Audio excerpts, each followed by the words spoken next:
the master of mankind, the God Emperor, the immortal guardian of humanity. But before he was a god, he was a man, a warlord, a savior, a tyrant.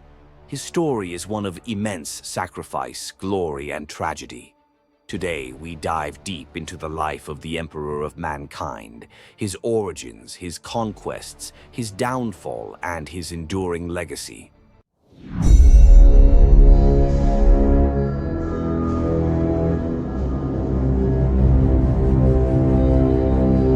The origins of the Emperor stretch back farther than any historical record, shrouded in legend and mystery. What little we know suggests that he was born around the 8th millennium BC, in what would later become Anatolia, a region in ancient Terra. But the truth is even stranger. Some say that he was not merely born, but created, a convergence of powerful psychic energy, a fusion of countless human psychers who foresaw the rise of chaos and sacrificed themselves to birth a champion who could protect mankind.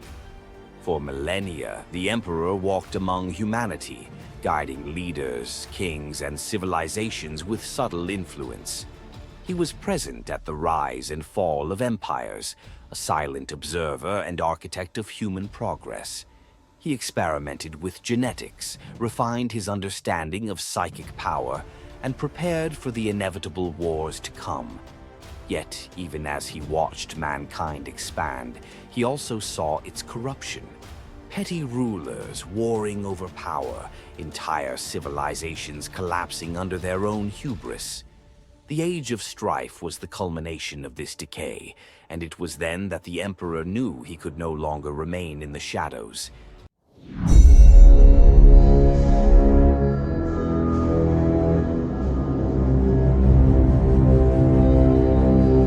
The Age of Strife was a dark time for humanity. Terra was a wasteland, torn apart by techno-barbarians and warlords with their genetically enhanced soldiers. The planet was consumed by techno-barbarism, where warbands fought for dominion over the ruins of once great cities. It was in this chaos that the Emperor finally revealed himself, no longer content to operate from the shadows. He created an army unlike any the world had ever seen. The Thunder Warriors. They were brutal, genetically augmented warriors, stronger and fiercer than any other soldiers of the time. With these warriors, the Emperor launched the Unification Wars, a campaign to bring all of Terra under his control. His methods were ruthless.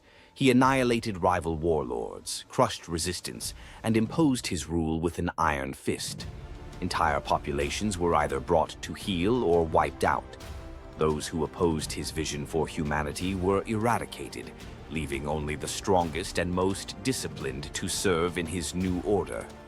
With Terra finally united after the Battle of Mount Ararat, which cost the Emperor almost all of his Thunder Warriors, he laid the foundations for a new empire.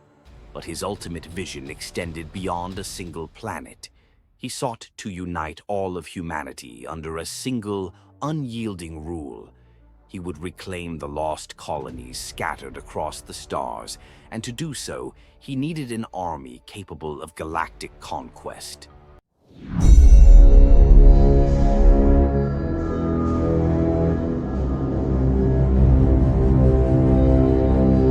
The Emperor's greatest project was the Primarchs, 20 demigod-like warriors, each designed to lead his armies and serve as his generals. Their creation was a feat of unparalleled genetic engineering, infused with the Emperor's own genetic material. However, before they could be raised and trained, chaos struck. The Dark Gods, fearing the Emperor's vision, intervened and scattered the Primarchs across the galaxy. This was an enormous setback, but the Emperor did not falter. In the absence of the Primarchs, he created the Space Marines, genetically modified super soldiers crafted from the DNA of each Primarch, forming the 20 legions. With them, he launched the Great Crusade, the grandest military campaign in history. The Great Crusade was an era of relentless conquest. Entire worlds fell before the might of the legions Astartes. humanity was reforged into an empire spanning thousands of planets.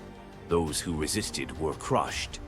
Xenos races that threatened human dominance were annihilated. It was a golden age of war, and with each victory, the Imperium grew stronger. But as the Emperor pushed forward, cracks began to form within his grand design. His sons, the Primarchs, once scattered, now found, began to question his methods and his true motives.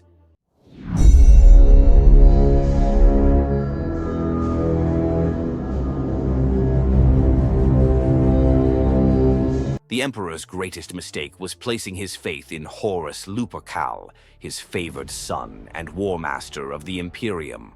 Horus was influenced by the Chaos Gods.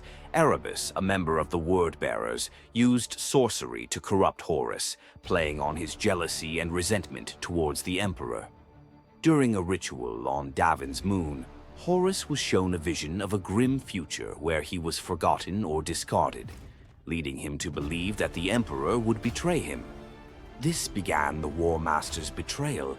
Brother turned against brother, and half the Imperium fell into civil war. The Horus heresy had begun. The Siege of Terra was the final, desperate struggle.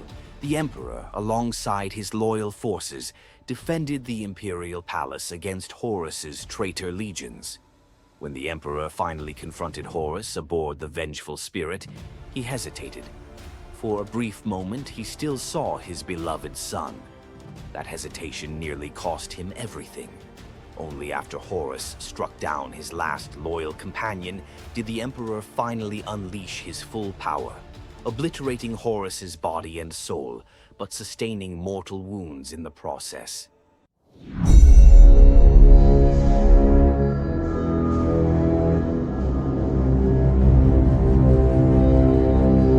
For 10,000 years, the Emperor has remained on the Golden Throne, neither truly alive nor dead. His Imperium has become a brutal dystopia, ruled by dogma and fear. He is worshipped as a god, something he never intended. The truth of his vision is now obscured by time and war. The question remains, will the Emperor ever return? And if he does, will he save humanity or judge it for its failings? The Imperium stands on the brink, and only time will reveal what fate awaits mankind. Thanks for watching the video, and don't forget, if you liked the video, share it and subscribe to the channel for more videos like this.